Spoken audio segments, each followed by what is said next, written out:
अस्सलाम वालेकुम, welcome to debate eight 8। मैं हूं ईसा नकवी। आज इस्लामाबाद हाई कोर्ट ने बड़ा फैसला सुना दिया है और हुकूमती बयानिए की इमारत जिस बुनियाद पर खड़ी हुई थी साइफर केस में, वो इमारत ढह गई है, वो बुनियाद ढह गई है, हिलाकर रख दिया है।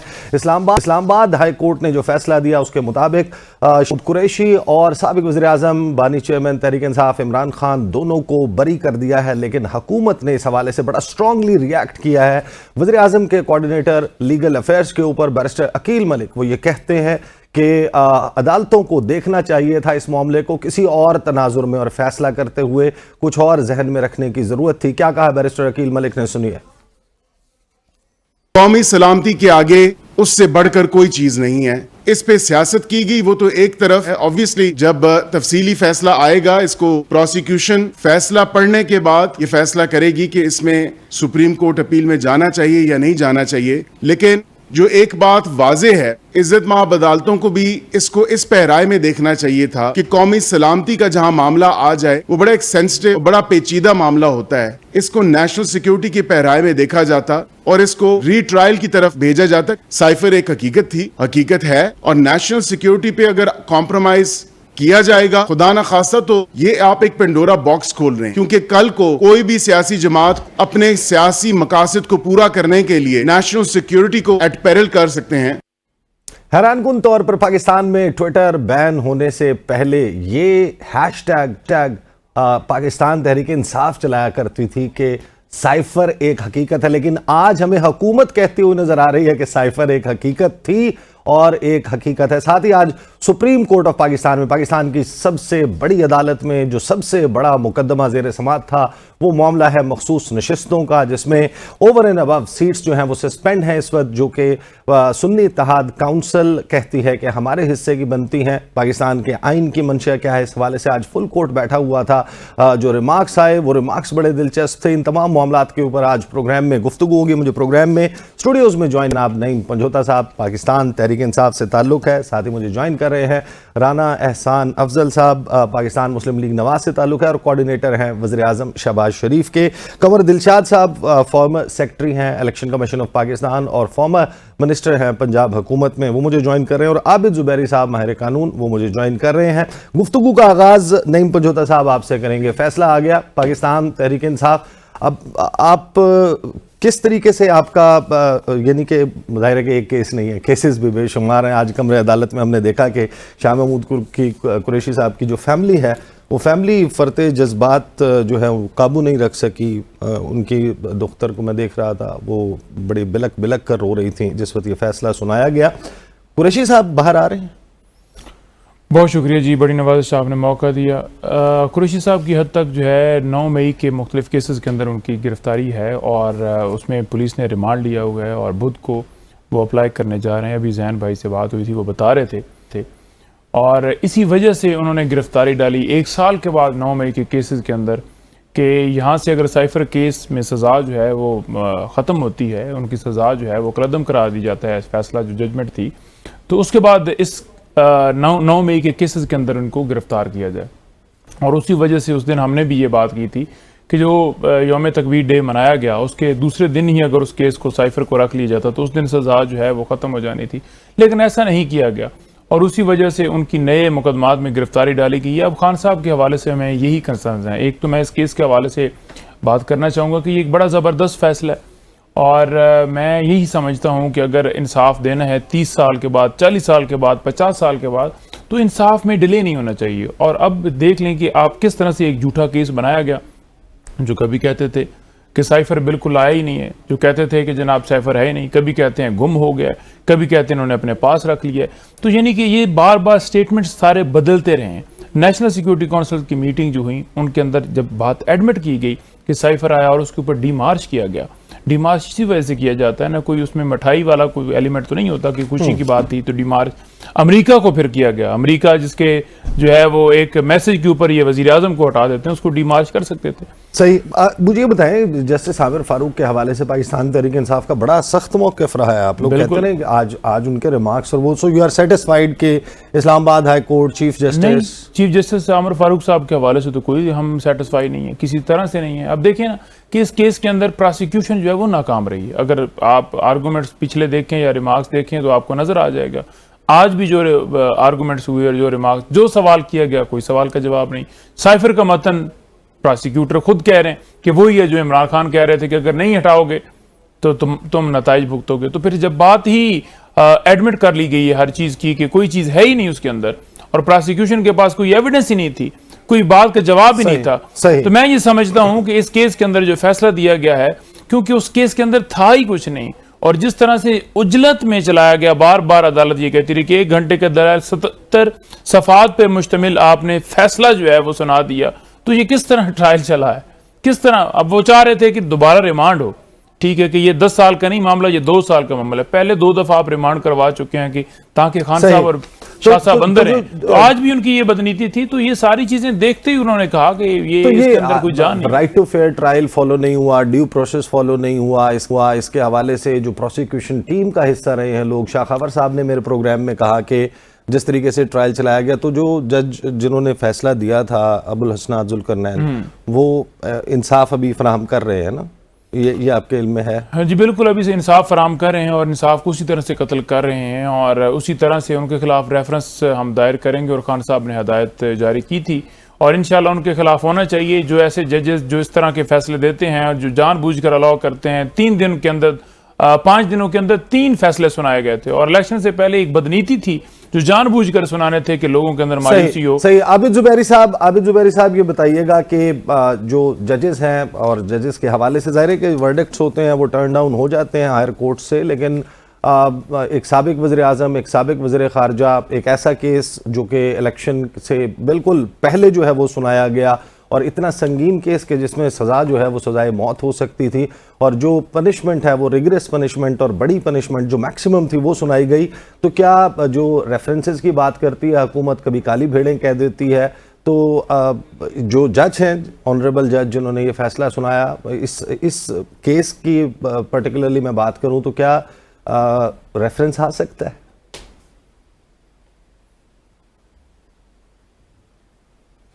आबिद जुबैरी साहब, आपका माइक म्यूट है, आप अनम्यूट कर लीजिए। बिस्मिल्लाहिर्रहमानिर्रहीम। बहुत शुक्रिया। आपको मुझे ही समझ आई आपका इस सवाल कि किसके खिलाफ रेफरेंस आ सकता है। रेफरेंस तो सिर्फ आता है 209 में सुपीरियर कोर्ट के जजेस के खिलाफ, नीचे डिस्ट्रिक्ट कोर्ट के जजों के खिलाफ तो नहीं होता। लेकिन जो फैसले की जो अभी मैं नईम को सुन रहा था कि बिल्कुल बात इनकी, मैं इनसे मुत्तफिक हूँ इस बात से कि जिस तरह जिस उजलत में ये केस का फैसला किया और इलेक्शन से पहले बिल्कुल बदनीयती पे। अब देखिए साइफर जो शुरू में आया, हम लोग शुरू से कह रहे थे कि साइफर कोई केस नहीं, पहले तो आप बताइए वो कोडेड था या डिकोडेड था, इसके ऊपर एक डिबेट रही। फिर दूसरी बात ये आई कि जी वो गुम गया। तीसरी बात आई, लोगों ने कहा कि जो मुख्तलिफ पोलिटिकल पार्टी के मुखालफिन थे उन्होंने कहा कि जी ये तो झूठ है, ये तो कोई साइफर कोई चीज नहीं। और साइफर होता क्या है? वो एक एम्बेसडर या कोई फॉरेन ऑफिस का, ये हमारी एम्बेसी का आदमी लिख के भेज देता है कि ये भी उनसे बात हुई है, उसका मतन था। अब इसकी और फिर इस पर डिमार्श दिया पूरे हमारे सिक्योरिटी काउंसिल ने, तो नेचुरली उसमें कुछ हकीकत थी कि जो बात जो उन्होंने की वो सही, वो सिफारती लिहाज से वो सही बात नहीं थी जिसके लिए गवर्नमेंट ने भेजा और फिर वो कैबिनेट ने भी अप्रूव किया। फिर जिस तरह से वो आजम खान जो उनके प्रिंसिपल सेक्रेटरी थे वो गायब हो जाते हैं, उनके घर वाले पटिशन दाखिल करते हैं, सडनली वो नमूदार होते हैं, 164 का बयान रिकॉर्ड करते हैं इमरान खान साहब के खिलाफ। तो ये सारी चीजें मिला के और फिर जिस उजलत से केस का फैसला होता है उसी वक्त हमने कह दिया था कि केस का सही फैसला है ना तोशा खाना का फैसला, ये फैसला और जो इद्दत का फैसला, ये तीनों केस ऐसे बनाए गए थे। और देखिए बर्डन किस पे होता है, आपने बनाए थे ना, आप जो लोग अब हुकूमती लोग हैं, आज एक बैरिस्टर साहब ने आपने सुनाई उनकी तो वो थोड़ी सी तकरीर, वो जिस तरह से बात कर रहे थे कोर्ट नेशनल सिक्योरिटी की क्या बात है, आपने खुद डिनाई किया था, आपकी हुकूमत ने, जो उस वक्त हुकूमत तो नहीं थी, आपने कहा ये तो कोई साइफर है ही नहीं, एक झूठ पे मबनी एक पूरा डॉक्यूमेंट है। और फिर आप अब कह रहे हैं कि जी ये नेशनल सिक्योरिटी का। आप बताएं जब पाकिस्तान की नेशनल सिक्योरिटी काउंसिल डिमार्श दे रही है तो इसमें नेशनल सिक्योरिटी की क्या बात आ गई? तो कोर्ट नेशनल सिक्योरिटी को देख के ठीक है, बाज़ रिलीफ नहीं देती, ये होता है, ऐसे केसेस मौजूद हैं। लेकिन यहाँ तो वो इशू ही नहीं था। आपकी कौन सी नेशनल सिक्योरिटी इसमें इन्वॉल्व थी वो बताएं। बर्डन किसके ऊपर था? प्रोसिक्यूशन, पीडीएम की हुकूमत, उसका एक्सटेंशन वो जो थी आपकी केयर टेकर, और फिर पीडीएम 2 फॉर्म 47 की हुकूमत। तो ये सारी चीजें उनके पास, तो प्रोसिक्यूशन तो आपके पास, चाहे वो 9 मई के केसेस हो जाए या कोई भी केसेस हो, प्रोसिक्यूशन आपकी, तो आपका बर्डन आपके ऊपर है कि आप साबित करें। हाई कोर्ट ने यही देखा कि जो बर्डन था और जिस उजरत से उन जज साहब, इन्होंने अभी नाम लिया नहीं ने उसका, जुल्करनैन, अब्दुल हसन जुल्करनैन, या उधर वो दिलावर साहब थे, उन्होंने जिस तरह से फैसले किए, और इद्दत केस का फैसला, क्या आप देखिए, इस चीज नाराज कोर्ट को ब्लेम नहीं करना चाहिए, अपीलेट कोर्ट को। बड़ी तो आपने तारीफें की उन जज को, तो देख लेते कि प्रोसिक्यूशन भी सही से केस करती और जज केस आर्टिकल 10A को मद्देनजर रख के केस के ट्रायल करते, तो आज आप इस सिचुएशन में नहीं होते। हो सकता है आप साबित कर देते अपना केस, जो आप कह रहे हैं नेशनल सिक्योरिटी वायलेट हुई। पॉइंट देयर का ऑफिशियल सीक्रेट्स एक्ट की कौन सी सेक्शन वायलेट हुई, वो ये साबित करने में नाकाम रहे। हाई कोर्ट ने यही बात कही है, वो कही होगी अपने जब डिटेल्ड रीजंस आएंगे। सही सही। राना एहसान अफजल साहब, ये वो फैसले हैं, ये वो केसेस हैं जिनके ऊपर जब फैसला आया इनिशियली तो पाकिस्तान मुस्लिम लीग नवाज ने इसको बड़ा सेलिब्रेट किया, इसके हवाले से प्रेस कॉन्फ्रेंसेस हुई। लेकिन आज जो रिमार्क्स थे ऑनरेबल हाई कोर्ट की तरफ से कि 342 का बयान 1.5 घंटे जारी रहा, उसके 1 घंटे के बाद 77 सफ़ात का फैसला आ गया, तो ये तो टिक ही नहीं पाए वो फैसले जिनके ऊपर आप सेलिब्रेट कर रहे थे। और क्या, जिस तरह वज़ीर आज़म ने कहा कि जो इमरान खान को या पाकिस्तान तहरीक इंसाफ को रिलीफ दे रहे हैं, जमानतें दे रहे हैं या बरी कर रहे हैं, वो काली भेड़े हैं, तो आज जिन जज ये फैसला दिया, क्या आप उनको काली भेड़ें समझते हैं? देखिए, ये कहना कि प्राइम मिनिस्टर ने किनको काली भेड़ें कहा, मेरे ख्याल से उनका जो मकसद था वो कुछ और था और उसको इनके साथ लिंक नहीं किया जा सकता। बहरहाल देखें, बात बड़ी सिंपल है। It was very obvious, he said कि जो लोग जमानतें दे रहे हैं, जो लोग तहरीक इंसाफ के हवाले से ये फैसले दे रहे हैं, वो जजेस काली भेड़े हैं अदलिया में। देखें, बात ये है कि ये जो फैसला आज आया है, इसके अंदर पहले तो जब ये कंप्लीट जजमेंट इसकी आएगी तो तब इसके ऊपर बेहतर कमेंट किया जा सकता है कि किन चीज़ों को प्रोसिक्यूशन प्रूव नहीं कर सकी या किस बेसिस पे ये जो है जजेस ने इक्विट किया है खान साहब को। लेकिन इसके साथ ये चीज़ देखें बड़ी क्लियर है कि खान साहब जो हैं उन्होंने जो साइफर है उसको सियासी वो मैदान में लेके आए और उसको जो है उसको यूज किया प्रोपेगेंडा के लिए। लेकिन इसके साथ साथ देखें, बात ये कि टेक्निकली भी अगर देखा जाए इस केस के अंदर तो साइफर पेश नहीं किया गया। ये एक बड़ी एडवांटेज रही है खान साहब को।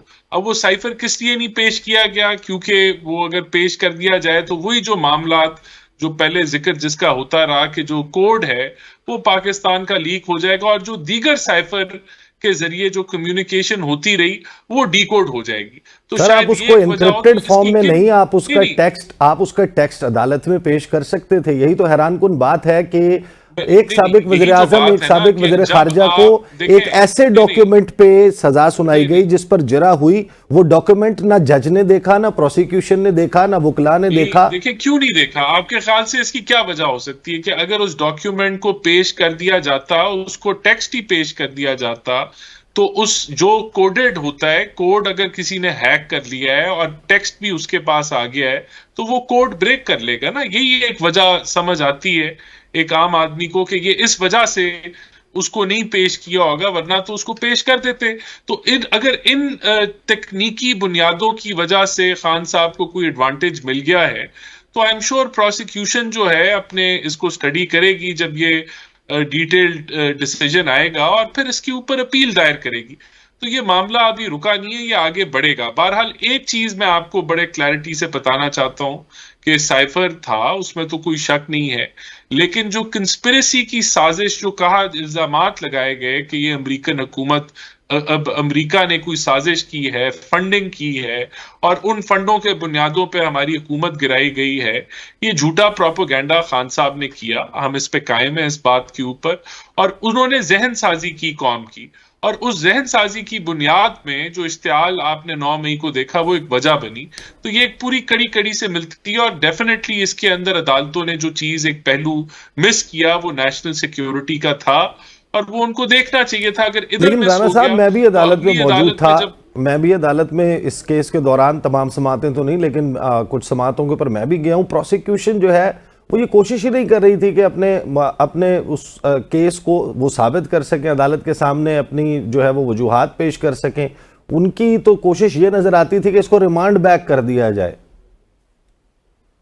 देखिए यही चीजें जो डिटेल जजमेंट है जब वो आएगी तो उसमें देखा जाएगा कि प्रोसिक्यूशन से क्या चीजें मिस हुई और क्या अदालतों ने किस चीज के ऊपर अहमियत रखते हुए ये बरियत की। तो फिर इसको देखा सही। जाएगा, अगली अपील जो है उसके मुताबिक फाइल की जाएगी। तो ये कबल वक्त है कि हम इसके ऊपर अभी देखें। आपने कहा पिछली दफा हमने खुशी मनाई, अब ये खुशी मना रहे हैं, अब अगला राउंड देखते हैं सही वो किस तरह का चलता है। अच्छा, अगला राउंड चलें। अगला राउंड मुमकिन है या नहीं, इस पे मैं आता हूं। कमर दिलशाद साहब, ये बताइएगा कि ये 3 बड़े फैसले साबिक वज़ीर आज़म के खिलाफ एन इलेक्शन से पहले आए, 8 फरवरी से पहले। अब हायर कोर्ट्स में अपीलों की स्टेज के ऊपर ये मुकदमात मौजूद हैं। क्या आपकी अंडरस्टैंडिंग ये है, आप ये समझते हैं कि ये जो केसेस के फैसले एन 8 फरवरी से पहले सुनाए गए, इसका एक पॉलिटिकल रीज़न था? दूसरा, अगर इसका पॉलिटिकल रीज़न था, क्या जो नताइज तवक्को कर रहे थे कि 8 फरवरी को इन सज़ाओं की बुनियाद पर अवाम दिल बर्दाश्ता होकर नहीं निकलेंगे, क्या वो ऑब्जेक्टिव अचीव हुआ? नहीं, देखो कि हमारी अदालतें हमेशा इंतखाबात से पहले मुकदमात के फैसले भी करती हैं, सजाएं भी देती है। रात के 12-12, 1-1 बजे अदालतें खोल के सजाएं देते हैं। इलेक्शन से 2 दिन पहले, 24 घंटे पहले, 48 घंटे पहले। ये तो हमारी अदालतों की रवायत चली आ रही है।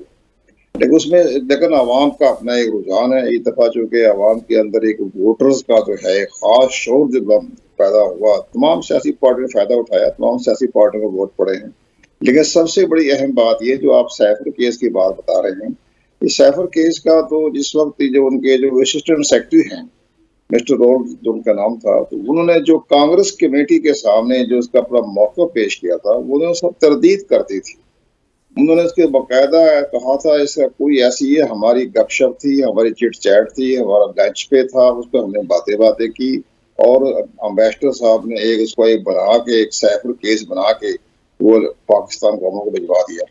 एक बात, उसी बड़ी बात यह है कि हमारे किसी वजारत खारजा ने को ये महसूस ही नहीं किया कि हमें तो तजर्बा हुआ है। ये होता है assistant secretary for south Asia, इसकी हैसियत एक मामूली सा एक अहलकार की होती है। मेरे वक्त में जब मैं फेडरल सेक्रेटरी था तो हमारे पास काफी जो असिस्टेंट सेक्रेटरी रिचर्ड बॉजवर्थ थे, रॉबर्ट थी, ये आते रहते थे और वो मुख्तलिफ तो आप यकीन करें, ये तो मुझे समझ नहीं आया कि इमरान खान ने क्या इसको इस्तेमाल कर दिया। हमारी सिक्योरिटी काउंसिल ने देखा, हमारे खुद नोट हुकूमत पाकिस्तान ने हमारे सदर में मौजूद हैं कि जो बड़ी बड़ी अहम शख्सियात हमसे मिलने आती थी, रिचर्ड बॉजवर्थ था, रॉबर्ट थे, इवन जो इंडियन जो अमेरिका के वजीर खारजा थे जो मिलते थे, तो हमें कहते थे कि हमने मुशर्रफ को हुकूमत में नहीं रहने देना। और वो कहते थे कि मुशर्रफ जो है ये एक ग्लोबल विलेज का नॉटी बॉय है, ये खुद हमारे सामने बातें करते थे। तो हम उसको एक नोट बना के जो अफगान सदर भेजते थे, वो तो एक लंबे अरसे तक ब्लू आइड रहे वेस्ट के। ये कहते क्या मामला यार, ये असिस्टेंट सेक्रेटरी की क्या हैसियत है भाई, मैं क्या इसकी बात पे गौर करूं। तो वो एक मुझे तो खुद शौकत अजीज थे प्राइम मिनिस्टर, उन्होंने मुझे कहा कि आप जब मिलने आते हैं अपने असिस्टेंट सेक्रेटरी स्टेट के, आप नीचे जाकर रिसीव ना करें। इनकी हैसियत तो ग्रेड 19 के ऑफिसर की है, डिप्टी सेक्रेटरी का स्टेटस है, आप क्या इनको रिसीव करते रहते हैं। उनको रिचर्ड बाउचर को साबिक सदर आसिफ अली जरदारी ने निशाने पाकिस्तान से नवाजा था, ऐवान सदर में तकरीब हुई थी। नहीं, निशान पाकिस्तान कुछ होती रही तकरीबन, बालादा बात है। हम तो इसकी बातें कर रहे हैं कि इसकी हैसियत क्या थी असिस्टेंट सेक्रेटरी की। और दूसरी बात यह है कि जो हमारा वजीर सेक्रेटरी था, अब सेक्रेटरी खारजा बन गया, जो अम्बेसडर था असद मजीद, उसने क्या ड्रामा रचाया था।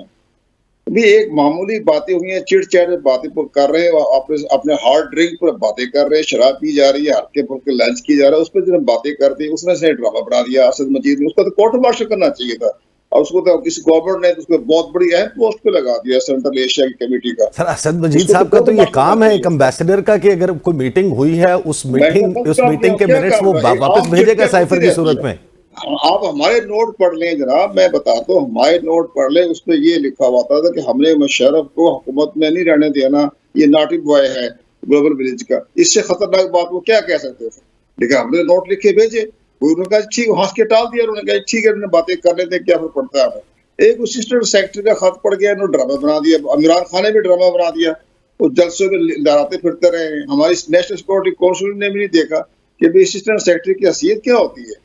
लेकिन बहरहाल लेकिन हमारी अदालतों ने कुछ सजा दी। लेकिन सबसे बड़ी अहम बात यह है, जो हमारे दोस्त बैठे, हुकूमत के नुमाइंदे बैठे हुए हैं, कि जनाब आप अपने वज़ीर-ए-आज़म साहब से कहें कि आपकी प्रोसिक्यूटर और लीगल ब्रांच को डिसमिस कर दें।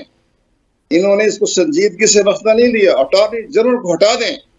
उसने फैसला सही तरीके से इंटरनेशनल लॉ और इंटरनेशनल पब्लिक रिलेशन के तहत मुकदमा नहीं लड़ा उसने। ये इंटरनेशनल लॉ सामने पेश करता है कि जनाब इंटरनेशनल लॉ ये कहता है, तो जज भी घबरा जाते कि इंटरनेशनल लॉ की मिसालें दी जा रही हैं। हमने पढ़ा है इंटरनेशनल लॉ, हम जानते हैं इंटरनेशनल लॉ क्या चीज होती है। तो क्या अटॉर्नी जनरल को नहीं पता था ये इंटरनेशनल लॉ के तहत बहस करनी चाहिए थी? प्रोसिक्यूटर को नहीं बहस करनी चाहिए थी? तो इनको तो चाहिए वज़ीर-ए-आज़म साहब को कि जनाब अपनी पूरी लीगल टीम को डिसमिस कर दें। इनको केस, इसके बाद जजों पे कहते हैं जनाब जज जो है रिलीफ दे रहे हैं, जज जो है वो सही काली भेड़े हैं, काले भेड़े हैं, काले भेड़े भी इस तरह की बातें करते हैं। तो सही अपनी टीम ये जो आपने मशवरे या ये जो आपने अपनी इनपुट दी है, राना एहसान अफजल कोऑर्डिनेटर हैं वज़ीर आज़म के, वो सुन भी रहे हैं। मुझे ब्रेक पे जाना है। दोस्त है हमारे छोटे भाई कमर दिलशाद साहब, मुझे ब्रेक पे जाना है। ब्रेक से मेरे साथ आबिद जुबैरी साहब, राना एहसान अफजल मेरे साथ रहे। ब्रेक से वापस आएंगे। दो बहुत अहम सवालात हैं हमारे सामने, एक मखसूस नशिस्तों का मामला और दूसरा जो बात चल रही है कि पीटीआई को बैन कर दिया जाए। Is that even possible? बात करते हैं after the break.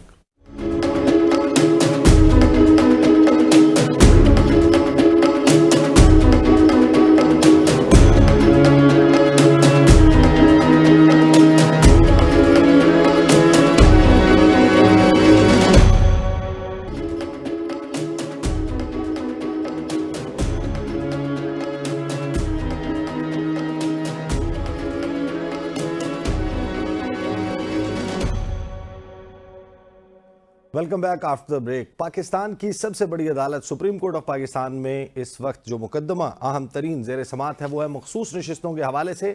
Supreme court of Pakistan ने तशरीह करनी है कि आइन का आर्टिकल 51 उसकी मर्जी, उसकी मंशा क्या है। लेकिन हुकूमत से पहले मौक़िफ़ पूछते हैं। राना एहसान अफजल साहब, ये बताइए कि हुकूमत क्यों ये समझती है कि उनको इजाफी सीटें मिलनी चाहिए जो सुन्नी इत्तेहाद काउंसिल के कोटे की बनती हैं। 23 नशिस्तें कौमी असम्बली की और सूबाई असम्बलियों की नशिस्तें मिलाकर लगभग 78 के करीब नशिस्तें हैं। क्यों आप ये समझते हैं कि ये नशिस्तें तहरीक इंसाफ के बैक्ड कैंडिडेट्स या सुन्नी इत्तेहाद काउंसिल के रहनुमाओं का हक नहीं है, बल्कि वो आपका जो इत्तेहाद है, हुकूमती इत्तेहाद, उसमें बांट दी जाए? देखिए, पहली बात तो ये कि आपके जो रूल्स हैं और जो प्रोसीजर है वो ये डिक्टेट करता है कि आप ने लिस्टें जमा करानी होती हैं और उसका टाइम फ्रेम होता है। और अगर आपने उसके अंदर लिस्टें नहीं जमा कराई तो फिर वो वक्त गुजर जाए तो फिर आपको वो। और दूसरा देखें, एक जमात के प्लेटफॉर्म से आपने इलेक्शन लड़ना होता है। अगर इस जमात ने इलेक्शन ही नहीं लड़ा, वो उसका किसी एक मेंबर ने भी इलेक्शन नहीं लड़ा, तो फिर ये भी एक इसका पॉइंट ऑफ व्यू बन जाता है कि फिर वो जमात जो है वो लिस्टें जमा करा सकती है या नहीं करा सकती। तो डेफिनेटली ये एक बुनियादी वजह है। फिर ये वजह तो होगी कि उस जमात को जो है या उन लोगों को जो है वो रिजर्व सीट्स नहीं मिलेंगी। एक तो ये कायम होगी बात। दूसरा, क्योंकि उन्होंने ना लिस्टें जमा कराई, ना टाइमली जमा कराई और ना उस जमात ने इलेक्शन लड़ा। इसके अलावा देखें, जब फिर जिन जमातों ने कराई है और वो रूल्स जो है रूल्स के मुताबिक बर वक्त जमा कराई है, तो फिर आप पार्लियामेंट को खाली नहीं रख सकते। फिर आप वो जो है अगर पार्लियामेंट को आपने मुकम्मल करना है, फिर आप उन जमातों को कि जिन्होंने अपनी बर वक्त लिस्टें जमा कराई उनके अंदर डिस्ट्रीब्यूट कर लें। तो ये लॉजिक है। अब ये लॉजिक राना साहब आइन कहता है सुन लें प्रोपोर्शनल रिप्रेजेंटेशन। मैं सवाल सुन लीजिए, प्रोपोर्शनल रिप्रेजेंटेशन, मुतनासिब नुमाइंदगी, यानी जितनी आपने जनरल सीट्स ली उसके एवज आपको मखसूस नशिस्तें दे दी जाएं। आपने अब एक्स नंबर ऑफ सीट्स ली, आपको आप ये चले, मैं आपकी ये बात तो समझ सकता हूं कि आप कह रहे हैं कि इन्होंने फलां फलां फलां रूल की खिलाफ वर्जी की, इन्हें ना मिले, लेकिन आप ये कह रहे हैं जो इन्हें ना मिले वो मुझे मिल जाए। देखिए उसकी ये वजह है कि वो हमें नहीं मिली। वो जितनी भी जमातें हैं जिन्होंने अपनी लिस्टें जमा कराई, चाहे वो हुकूमत में हैं या वो ऑपोजिशन में हैं, उनको वो सीटें जो हैं प्रोपोर्शनली तकसीम हो। ये पीएमएलएन को नहीं मिली, ये जितनी जमात। आई नो मैं सवाल जाहिर है कि मैं आप, क्योंकि आप मेरे सामने बैठे हो, मैं आपसे सवाल कर रहा हूं। हाँ नहीं, लेकिन इसका जवाब यही है कि जितनी भी जमातें जिन्होंने रूल्स के मुताबिक अपनी लिस्टें बर वक्त जमा कराई और उन जमातों ने इलेक्शन भी लड़ा और उनके मेंबर जो हैं वो पार्लियामेंट में भी बैठे हैं, उन सब को अंदर वो प्रोपोर्शनेटली जो है वो तकसीम हो। राना साहब, ये जाहिर है कि आइन में जो गुंजाइश रखी गई थी खवातीन की मखसूस नशिस्तों की, ये किसी सियासी जमातों को फैसिलिटेट करने के लिए, मेरी अंडरस्टैंडिंग तो यह है, ये तो खवातीन मर्दों मेल डोमिनेटेड मुआशरा है, यहाँ पर खवातीन को रिप्रेजेंटेशन देनी है। अगर 1,60,00,000 वोटर ने पाकिस्तान तहरीक इंसाफ के हिमायत याफ्ता उम्मीदवारों को वोट डाला है, उसमें लेट्स से कि 80 लाख खवातीन हैं, उनकी नुमाइंदगी उन्हीं के लोगों को या उन्हीं के मनपसंद पार्टी के लोगों को मिलनी चाहिए, या वो जो खवातीन हैं आप उनको नुमाइंदगी से समझते हैं कि महरूम कर दिया जाए, चाहे वो 80 लाख खवातीन हैं, तहरीक इंसाफ को उन्होंने वोट डाला, उनको रिप्रेजेंटेशन नहीं मिलनी चाहिए? मैं आपके पास आता हूं वापस। आबिद जुबैरी साहब, सिर्फ छोटी सी जी आप कर लीजिए। देखिए उन्होंने तहरीक इंसाफ को वोट नहीं डाला ना, इंडिपेंडेंट कैंडिडेट्स थे। अगर उन्होंने तहरीक इंसाफ को बल्ले पे वोट डाला होता, बल्ला इलेक्शन की वो उस लिस्ट में होता, तो हम ये बहस ही ना कर रहे होते। क्योंकि ये नहीं हुआ और वो तो तभी ये बहस जो है हो रही है। सही। आबिद जुबैरी साहब, पाकिस्तान के आइन की मर्जी मंशा, वो डॉक्यूमेंट जो कि कॉन्ट्रैक्ट है रियासत का मेरे साथ, वो यही कहता है जो तशरीह इस वक्त हुकूमत की जानिब से की जा रही है? बिल्कुल गलत। मैं बिल्कुल अदब के साथ अपने भाई से इख्तिलाफ करूंगा। पहली बात है, इसका बैकग्राउंड मैं आपको बताना चाहता हूं। मैं तो शुरू से ये कह रहा था, इसका बैकग्राउंड बल्ला लेने का मतलब ये था कि उनको इंडिपेंडेंट कर दो और फिर ताकि उनको ये सीटें ना मिलें, और बाद में क्योंकि लग रहा था कि वो बहुत अक्सरियत से जीतेंगे। नेचुरली वो एक अलग डिबेट है कि फॉर्म 45-47 की हुकूमत है या क्या, उस पर हम नहीं जाते अभी। लेकिन बात ये थी, मेन मकसद क्या था कि किस तरह से इनको आउट करो, इनको जो भी करना है, ताकि जो इनकी सीटें वो इनको ना मिले मखसूस, क्योंकि देखो 70 के जितनी होती हैं उसके अंदर, एज आपने कहा प्रोपोर्शनल रिप्रेजेंटेशन से। मेन गेम है कॉन्स्टिट्यूशन को अमेंड करना। ये था फाइनल कि किस तरह से अमेंड किया जाए और जो उसके बेनिफिशरीज हैं उनको फायदा पहुंचाया जाए उससे। वो एक गेम प्लान था जो मैं समझता हूं। लेकिन देखिए जो चीज रह गई इनसे वो ये बात थी कि देखिए इन्होंने, पहली बात है आइन जो है वो हमारा सुप्रा लॉ है, अगर उन्होंने लिस्टें नहीं जमा कराई, पीटीआई ने जमा कराई थी। मैं समझता हूँ पीटीआई से जमात, हाँ उनको, अगर ये डिबेट अभी डिसाइड होना है, सुप्रीम कोर्ट में मैटर सब जुडिस है कि वो सुन्नी इत्तेहाद काउंसिल को इंडिपेंडेंट, खुद साहब हामिद रजा साहब इंडिपेंडेंट थे, उन्होंने पार्टी नहीं, उन्होंने अपनी लिस्टें भी नहीं दी, तो क्या उनको मिल सकती हैं? बात जो ये है कि अगर जो इशू ये था कि अगर वो आ गए, उन्होंने ज्वाइन कर ली, उनको अभी डिसाइड करना है सुप्रीम कोर्ट को, इसी पे फैसला होगा कि क्या सुन्नी इत्तेहाद को सीटें मिलेंगी या नहीं भी, या वो इंडिपेंडेंट है। क्योंकि आज सवाल ये भी हुए कि जी वो तो पीटीआई, उन्होंने आपने उनसे बल्ला ले लिया, उनको टीडा करेला ये दे दिया, उनके सिंबल्स, लेकिन अवाम ने पीटीआई को वोट दिया उस दिन निकल के, जब इन लोगों की हालत सबकी खराब हो गई कि ये क्या हुआ। फिर वो सारी डिले हुए इलेक्शन के रिजल्ट्स, वो सारा चले, वो अलग चीज है। लेकिन जो बात आपने कही, बिल्कुल मैं आपकी बात से मुत्तफिक हूं। आपका आइन कहता है, आर्टिकल 51 कहता है, क्लियरली कहता है कि आपको आपकी जो सीटें आपको नेशनल असेंबली में मिलेंगी उसके हिसाब से आपको सीटें मिलेंगी प्रोविंशियल असेंबली में और नेशनल असेंबली में। तो उससे ज्यादा आपको कैसे मिल सकती है? हत्ता कि आप मान लें कि जी वो सीटें अगर उनको नहीं मिली, आपको नहीं, बेशक वो खाली रहें, लेकिन एक पार्टी जिसका हक ही नहीं है उस सीट पे under the proportional PR system, उनको कैसे दी जा सकती हैं? ये दो इश्यूज हैं जिस पे सुप्रीम कोर्ट ने फैसला करना है। मैं पूरी बात से मुत्तफिक हूं, अगर उनको भी नहीं मिल सकती तो इन पार्टियों को भी नहीं मिल सकती, और वो बेशक खाली रहे जब तक इस बात का फैसला ना हो जाए कि वो दोबारा से वो पार्टी पार्लियामेंट्री पार्टी बने। और उसका, क्योंकि इलेक्शन कमीशन की आप बदनीयती देखिए कि आज तक वो उनके इलेक्शंस के फैसला नहीं कर सके कि वो भी सही हुए। वाहिद पार्टी है जिसके इलेक्शन को करके उनसे सिंबल भी ले लिया गया, फिर भी वो इलेक्शन जीत गए। सर सही। आप पंचोता साहब, वो तो मसला ही ख़त्म कर दिया ना। वो राना एहसान अफजल साहब कह रहे हैं कि आप तो सीटें तब मांगे जब आपको वोट मिला हो। पाकिस्तान तहरीक इंसाफ को तो वोट ही नहीं मिला। वो कह रहे हैं कि पाकिस्तान की आवाम ने कोई वोट नहीं दिया आपको, और वो पाकिस्तान तहरीक इंसाफ का वोटर नहीं है। पाकिस्तान तहरीक इंसाफ का वोटर नहीं है तो फॉर्म 47 वालों का वोटर है।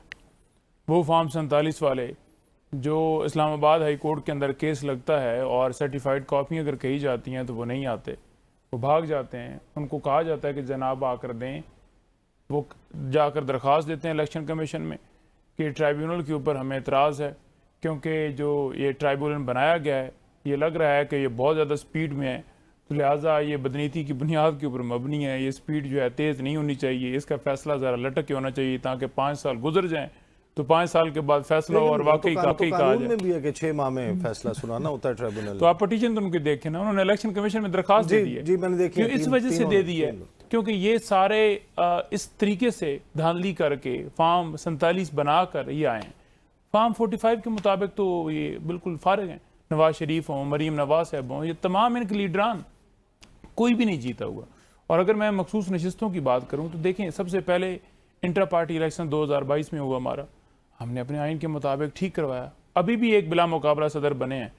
क्या कहीं पर आपने देखा है कि अकबर एस बाबर ने जाकर इसी तरह से जाकर चैलेंज किया और प्रेस कॉन्फ्रेंस भी की और कहा वो आपके बानी मेंबर है, वो नून लीग के कैसे जमा करवा सकते हैं एतराज कर? नहीं, वो कैसे बानी मेंबर है कि इलेक्शन के वो हमारे पीटीआई ऑफिस के ऊपर दावा बोला जाता है, हम खड़े होते हैं, बानी तो हमें नजर नहीं आते। खान साहब के ऊपर हमला होता है, हम खड़े होते हैं, बानी तो हमें नजर नहीं आते।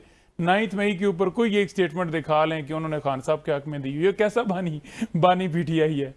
वो बानी पीटीआई नहीं है, वो असल में वो हैं जो पीछे से प्लांट किए जाते हैं, जो मखसूस तौर पर भिजवाए जाते हैं कि आप दरख्वास्त दें, आप ये करें, आपके हक में फैसला। वो क्योंकि उन्हें एक मोहरा समझ के इस्तेमाल किया जाता है। मखसूस नशिस्तें जिस जमात ने जीती हों उसका हक है। आइन का आर्टिकल 51 बड़ा क्लियर है और उसके ऊपर इनको तो मिल ही नहीं सकती थी। आज भी जब ये दरखास्तें लेकर गए हैं PMLN, पीपल्स पार्टी और दीगर, तो सुप्रीम कोर्ट ने कहा है कि आप यहाँ पर आए हैं, आप ये नहीं कि जो आपकी सीटें हैं ही नहीं, आप वो लेने के लिए आ गए। अब अवाम ने वोट दिया है PTI को, बेशक आपने PTI का निशान जो है वो बल्ला ले लिया और आपने उनको आज़ाद कर दिया। हम तो बल्ले के निशान से लड़ना चाहते थे, हमें तो आज़ाद किया गया है। और आज़ाद होने के बाद अगर हम सुन्नी इत्तेहाद कौंसिल में इस वक्त जा चुके हैं तो सुन्नी इत्तेहाद कौंसिल को इलेक्शन कमीशन ने पार्लिमानी पार्टी तस्लीम किया है। तो उस रूह से इनका हक बनते ही नहीं। आज भी यहाँ पर वहाँ पर डिठाई से खड़े हुए हैं। और एक्सटेंशन वाला मामला भी, मुझे तो अब इस सारे मामले के अंदर जो है वो सारा नज़र आ रहा है कि वो एक्सटेंशन वाला भी चैप्टर क्लोज होगा। और ये मखसूस नशिस्तें जो 78 हैं ये हमारी हैं और हमारा हक है, आवाम का हक है और आवाम को मिल जाएंगी। अच्छा, अब कमर दिलशाद साहब, आज जस्टिस अतर बिन अल्लाह की तरफ से जो रिमार्क्स आए उसमें उन्होंने ये कहा कि इलेक्शन कमीशन जो है वो आईनी इदारा, उसने अवाम के हकूक़ का, उनके हक के राय दही के हकूक़ का तहफ़्फ़ुज़ करना है। ये नहीं हो सकता कि अवाम को डिसएनफ्रेंचाइज किया जाए। People should not have heard, ये रिमार्क्स थे। और लगभग मिलती जुलते जो रिमार्क्स हैं हमने देखा कि जस्टिस मुनीब अख्तर की तरफ से, जस्टिस मंसूर अली शाह की तरफ से, जस्टिस आयशा साहिबा की तरफ से, जस्टिस मंदोखेल की तरफ से बड़े पर्टिनेंट क्वेश्चंस उठाए गए। इलेक्शन कमीशन का जो किरदार है इस तमाम मामले में उसको क्वेश्चन किया गया। जस्टिस मंसूर अली शाह ने कहा कि जब इलेक्शन कमीशन ऑफ पाकिस्तान ने सुन्नी इत्तेहाद काउंसिल को पार्लिमानी पार्टी मानते हुए जब ये उनको लेटर्स जो हैं वो जारी हो गए, उसके बाद ये कैसे मुमकिन है? उन्होंने अप्लाई किया मखसूस नशिस्तों के लिए और मखसूस नशिस्तें अगर उनको नहीं मिलनी थी तो उनको मजीद टाइम क्यों नहीं दिया गया कि वो एक और जमात ज्वाइन कर लेते? तो क्या election commission as a party act कर रहा है इस तमाम मामले में? नहीं, इसमें सबसे बड़ी बात यह कि इसमें हमारे अच्छे दोस्तों की राय मैंने सुन ली है। बहुत अच्छी बात उन्होंने बताई लेकिन सबसे बड़ी अहम बात यह है कि इसमें हमारे आइन में बड़ा अबहम पैदा हो रहा है। इलेक्शन कमीशन ने अपने इलेक्शन एक्ट का जो सेक्शन 104 है उसके मुताबिक फैसला किया और उन्होंने तमाम जो सीटें जो बाकी बच गई थी वो उन्होंने रिजर्व सीटें थे वो तकसीम कर दी बाकी पार्टी के अंदर अपने उस कोटे के हिसाब से। वो उन्होंने सेक्शन 104 को मद्देनजर रखा। अब ये चैलेंज हो गया। अब इसमें सबसे बड़ी जो मामला बहस हो रही है वो हो रही है आइन के आर्टिकल 51 और 106 में। उसमें ये कहा जा रहा है कि ये आइन में कहीं जिक्र नहीं है कि कुछ सीटें बच जाएं, जैसे अभी बाकी तो सीटें दे दी उन्होंने। तमाम सियासी जमातों का जो कोटा था उसके मुताबिक उन्होंने 1 मार्च से पहले वो तकसीम कर दी थी। लेकिन जब बाद में जब सुन्नी इत्तेहाद कौंसिल के खिलाफ फैसला आ गया पेशावर हाई कोर्ट का, तो उन्होंने जो बाकी मानदा जो 77 सीटें थी वो बाकी सियासी जमातों में तकसीम कर दी। उसको पे एतराज हो गया आइन के आर्टिकल 51 और 106 के तहत। उसमें कहा कि किसी सियासी जमात को ये पार्ट तकसीम नहीं हो सकती थी। और ये जो कि अब बहरहाल अब तहरीक इंसाफ के हमायत याफ्ता अरकान की तादाद बहुत अच्छी खासी है कौमी असम्बली में और सूबाई असम्बलीज में, तो उसको भी मद्देनजर रखा जाए, अवाम का मैंडेट भी देखा जाए। और उसके बाद आइन का आर्टिकल 17 जो है उसको भी सामने रखे कि तमाम सियासी जमातों को कहा गया है कि उनको हक है इंतखाब में हिस्सा लेना। तो ये सारे मामलात, इसके साथ साथ आप इंटरनेशनल ऑब्जर्वेशन देखें। अब ये देखें कि चंद रोज पहले ब्रिटिश हाई कमिश्नर ने एक जो बड़ा जो तकरीर की आसमा जहांगीर कॉन्फ्रेंस में, तो उसमें उन्होंने कहा कि एक तहरीक इंसाफ का निशान जो सिंबल वापस लिया गया वो गैर जमहूरी तरीका था, वो वापस नहीं लेना चाहिए था। वो खामोशी हो जाती। लेकिन उसका जवाब जो दिया चीफ जस्टिस ऑफ पाकिस्तान ने, वो ठीक है, जवाब हमारी नज़र में जवाब नहीं देना चाहिए था। वही ठीक है, एक सियासी तकरीर थी आसमा जहांगीर में, वहाँ एक चीफ जस्टिस ऑफ पाकिस्तान का राइट नहीं बनता था कि उसके मौक़िफ़ को या उसके मौक़िफ़ के बारे में अपना राय दी। फिर उन्होंने, लेकिन बहरहाल ऑनरेबल चीफ जस्टिस ने एक बड़ी फलसफाना तरीके उसका जवाब दिया, उनको आईना दिखाया बरतानिया को कि आपके अंदर कौन सी जमहूरियत है भाई, आपने तो ईरान में तख्ता उड़ दिया मुसद्दक का। तो ये सारी चीजें मामला देखते हुए नजर ये आ रहा है कि इंटरनेशनल लेवल पर भी देखा जा रहा है कि तहरीक इंसाफ का निशान, इंतखाबी निशान वापस लेना जो था वो दुरुस्त नहीं था। तो ये भी अब हमारे सुप्रीम कोर्ट ऑफ पाकिस्तान ने फैसले देखने हैं, करने हैं, ये मामला आगे तक चला गया। तो लेकिन बहरहाल इस आइन के आर्टिकल 17 सर ये देखें, इलेक्शन कमीशन ऑफ पाकिस्तान, ये बताइए, आपको आवाज आ रही है, ये बताइए, इलेक्शन कमीशन ऑफ पाकिस्तान जब बल्ले का निशान अकबर एस बाबर और उनके साथ गालिबन 14 पिटिशनर्स थे, उनकी दरख्वास्त पर इलेक्शन कमीशन ने अपना फैसला सुना दिया कि बल्ले का निशान जो है वो नहीं मिलना चाहिए। अब इस सारे मामले पर जब पेशावर हाई कोर्ट ने उस पर स्टे दिया तो उसको चैलेंज करने इलेक्शन कमीशन क्यों गया? वो पिटिशनर्स नहीं गए, तो इलेक्शन कमीशन कैसे पार्टी बन गया इसमें? अगर सवाल ठीक है, आप उसलिए इसलिए बन गया पार्टी, इसलिए हमारी बात भी है उनसे कहा कि आप पार्टी क्यों बन गए, तो उनका ख्याल ये था कि पेशावर हाई कोर्ट ने जो फैसला दिया उस पर ये इलेक्शन कमीशन की अथॉरिटी को चैलेंज कर दिया कि इलेक्शन कमीशन ने कहा कि हमने सेक्शन 208 के तहत, क्योंकि उन्होंने इंतखाब में इंट्रा पार्टी इलेक्शन नहीं करवाए 5 साल से, तो जब उसमें लिखा हुआ है जो पार्टी इंट्रा पार्टी इलेक्शन नहीं करवाएगी उसका इंतखाबी निशान वापस ले लिया जाएगा, ये सेक्शन 208 में वजह लिखा हुआ है। उस पर हाई कोर्ट ने ये कहा, पेशावर हाई कोर्ट ने, कि इलेक्शन कमीशन पाकिस्तान का मैंडेट नहीं है, वो किसी का इंतखाबी निशान वापस नहीं ले सकता। उस पर उन्होंने अपने रिट को बरकरार रखने के लिए उन्होंने सुप्रीम कोर्ट ऑफ पाकिस्तान में अपील दायर करनी पड़ी। इस मामले पे मुझे ब्रेक पे जाना है। मैं ये समझना चाहता हूं कि जिस तरह आज साइफर केस के फैसले को सेट असाइड किया है हाई कोर्ट ने, तो क्या जज अबुल हसनात जुल्करनैन, ऑनरेबल जज जो है, वो सुप्रीम कोर्ट में जाकर अपील फाइल करेंगे कि मेरा फैसला क्यों इन्होंने जो सेट असाइड कर दिया, या हुकूमत जाएगी? मेरी और पूरे पाकिस्तान की अंडरस्टैंडिंग यह है कि जज नहीं जाएगा कि वो जाकर चैलेंज करे, और यहां पर इलेक्शन कमीशन जज था और जज ने जाकर चैलेंज कर दिया कि हाई कोर्ट ने मेरे फैसले के खिलाफ स्टे कैसे दिया, और फिर सुप्रीम कोर्ट में भी चला गया। ये बिल्कुल समझ से बालातर बात है। ब्रेक लेंगे, ब्रेक के बाद वापस आएंगे, इस सवाल का जवाब भी लेंगे, और जो पाकिस्तान तहरीक इंसाफ पर पाबंदी के हवाले से बात चल रही है उस पर भी बात होगी आफ्टर द ब्रेक।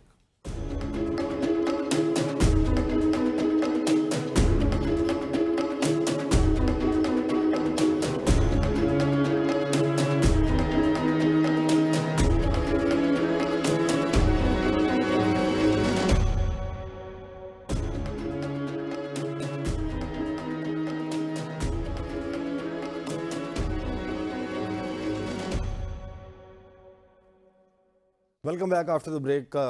ब्रेक से पहले बात चल रही थी मखसूस नशिस्तों के हवाले से। अब ज़रा बात कर लेते हैं नईम पंजोता साहब, ये बताइए कि जो ट्वीट किया गया इमरान खान के ट्विटर अकाउंट से और फिर उसको रीट्वीट किया गया पीटीआई ऑफिशियल अकाउंट की तरफ से, उस पर पहले फैसल वावड़ा साहब ने कहा कि पार्टी कल अदम हो सकती है, लेकिन उस वक्त तक तो मामला सीरियस नहीं था क्योंकि वो हुकूमत नहीं है। लेकिन राना सनाउल्लाह साहब जो हैं वो ये कहते हैं कि ये किया जाना चाहिए। उन्होंने कहा कि ये बैन होनी चाहिए पाकिस्तान तहरीक इंसाफ, इसके ऊपर मामला काबीना के सामने आना चाहिए। तो आप लोग जो है वो इस मामले पर अपनी पोजीशन से रिट्रीट भी नहीं कर रहे, ट्वीट डिलीट भी नहीं कर रहे, तो वो तो कॉन्सिक्वेंसेस बड़े सीरियस बता रहे हैं। देखिए, सबसे पहले देखना यह है कि ट्वीट जो हुआ उसके अंदर क्या था। क्या हमूद रहमान कमीशन जो रिपोर्ट थी उससे हट के कोई ट्वीट किया गया?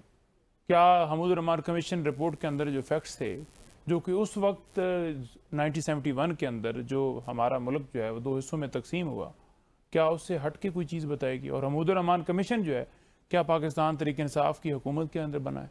क्या इमरान खान ने उसको बनाया? और क्या उसके अंदर रद्द-बदल की गई है? तो जब ऐसा है ही नहीं तो ये फैक्ट्स तो पहले भी यूट्यूब के ऊपर ऐसी वीडियोस पड़ी हुई हैं, और ऐसी ये जो रिपोर्ट है, इस रिपोर्ट को शाया करने से आज तक क्यों इसको छुपाया गया?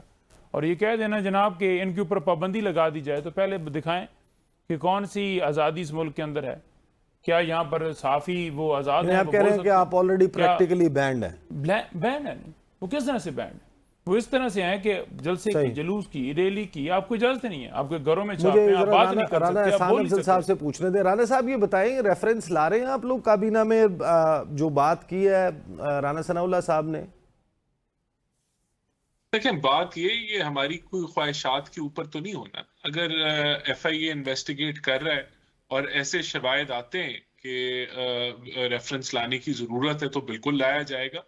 लेकिन इन्होंने जो सवाल पूछा, ट्वीट के ऊपर लिखा हुआ है महमूद रहमान कमीशन को पब्लिक किया जाए, ये तो शायद हमने भी कहा हो, ये बहस नहीं है। जो वीडियो उन्होंने लगाई है वो वीडियो जो है वो एक प्रोपेगेंडिस्ट वीडियो है। वो वीडियो आपके अदारों को भी मलाइन कर रही है, उनके सरबराहों को भी गद्दारी के करीब लेके जा रही है। और वहां उसके अंदर जो हीरो बनाया जा रहा है जिसको मुजीबुर रहमान साहब को, वो बिल्कुल, और जो 2 लाख हुआ मुल्क, वो सारा मुद्दा उसके ऊपर जिस तरीके से डाला जा रहा है बिल्कुल गलत है। उसको बिल्कुल हम गलत कहेंगे। हमने भी इस चीज के ऊपर, मियां नवाज शरीफ ने भी बात की है, लेकिन जो वीडियो है वो गलत वीडियो है। और वो वीडियो इस मुल्क के अंदर पॉलिटिकल स्टेबिलिटी नहीं लाएगी, वो इस मुल्क के अंदर इंतशार फैलेगी जो इनका एजेंडा है। और बिल्कुल इसकी तहकीक हो रही है और इसको हमारे लिए तो वो काबिल कबूल नहीं है। सही। कंवर दिलशाद साहब ये बताइए कि आर्टिकल 17 बड़े वाज़ेह तौर पर बताता है कि क्या तरीका है किसी सियासी जमात को कलअदम करार देने का, बैन करने का। जो चीज़ें आपके सामने मौजूद हैं, आपको लगता है कि इनकी बुनियाद के ऊपर reference supreme court of Pakistan और फिर सुप्रीम कोर्ट का डिसीजन इवेंचुअली लैंड करेगा इलेक्शन कमीशन और उसको डीलिस्ट कर दिया जाएगा, ये मुमकिन है ये करना मौजूदा इस ट्वीट के तनाजुर में?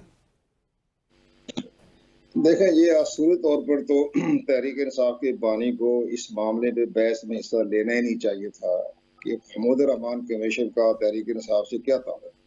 ये बात उन्होंने दुरुस्त नहीं कही, करना नहीं चाहिए था इन हालात के तौर। लेकिन इसका ग्राउंड रियलिटी ये है, ज़मीनी हक़ाइक़ और तारीखी हक़ाइक़ ये हैं कि हमूद रहमान कमीशन की रिपोर्ट की 12 जिल्दें थी।